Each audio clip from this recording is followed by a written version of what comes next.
Hello everyone, welcome to teaching online. इस video में हम क्वाड्रिलेटरल्स का 8.1 एक्सरसाइज का क्वेश्चन नंबर 2 देखेंगे। So question is, if the diagonals of the parallelogram are equal then show that it is a rectangle. एक parallelogram है जिसके diagonals equal हैं और इस पैरेललोग्राम को मैंने नेम दे दिया है ए, बी, सी और डी। इसके डायगोनल्स मतलब A C is equals to B D. इसका मतलब ये हुआ A C is equals to B D, ये गिवन है। Now to show that A B C D is a rectangle we have to prove one of its interior angle is a right angle. अब हमें अगर A B C D को rectangle proof करना है तो हमें इसका एक एंगल राइट एंगल प्रूफ करना पड़ेगा, क्योंकि इसमें ये ऑलरेडी गिवन है कि इसकी जो डायगोनल्स की जो पैरेललोग्राम की जो डायगोनल्स है वो इक्वल है। तो हर केस में अगर आपको रेक्टेंगल प्रूफ करना है तो उसका एक interior angle right angle proof करना ही पड़ेगा। तो अब इसको सॉल्व करते हैं। In triangle ABC and triangle BAD, AB is equals to AB, common. BC is equals to AD, opposite sides of parallelogram are equal, and AC is equals to BD, given. अब ये जो triangle है ABC and BAD, सो मतलब कौन सा triangle, ये वाला और एक ये वाला। इन दोनों ट्राइंगल्स में AB कॉमन है। हाउ? एक ट्राइंगल है ए बी सी और दूसरा है बी ए डी। सो अगर हम देखें तो ए बी दोनों में कॉमन है। ये जो ए बी है ये दोनों ट्राइंगल्स में आ रहा है। क्लियर।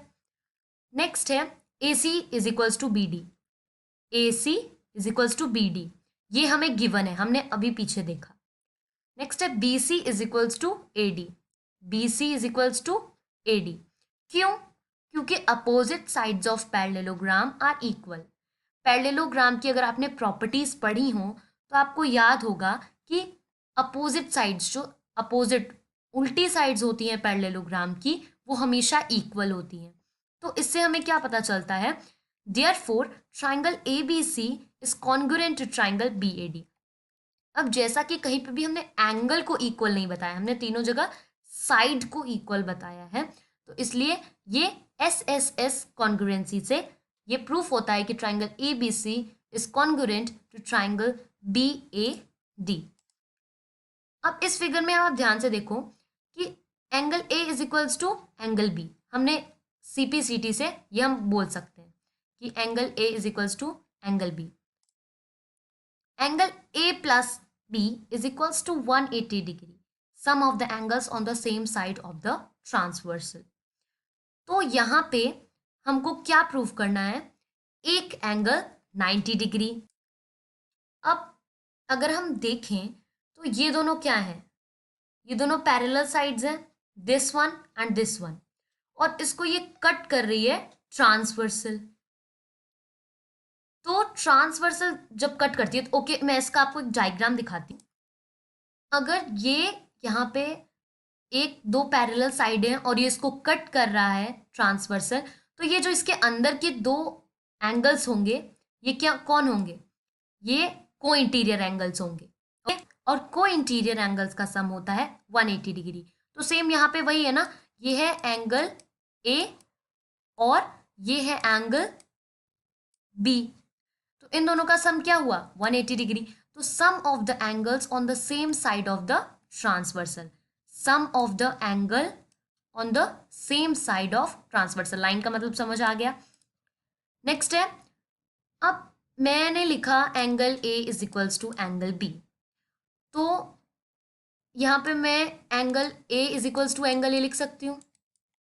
ठीक है, मैं यहाँ पे एक और स्टेप ऐड कर देती हूँ। Angle A is equals to angle A. Angle A is equals to angle A मतलब two angle A is equals to 180 degree. मैं इक्वेशन सेम लेके चल रही हूँ, बस एंगल बी की जगह मैंने क्या पुट कर दिया है? एंगल ए पुट कर दिया है। और टू अब किधर जाएगा? इसके नीचे। Two angle A is equals to 180 degree. Now angle A है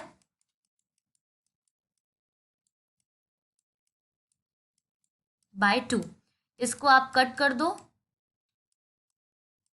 90 degree. So angle A is equals to कितना हुआ, 90 डिग्री हुआ। अब जब एंगल ए 90 डिग्री हुआ तो एंगल बी कितना होगा, एंगल बी भी कितना होगा, 90 डिग्री होगा। And angle C and angle D भी कितने होंगे, 90 डिग्री होंगे।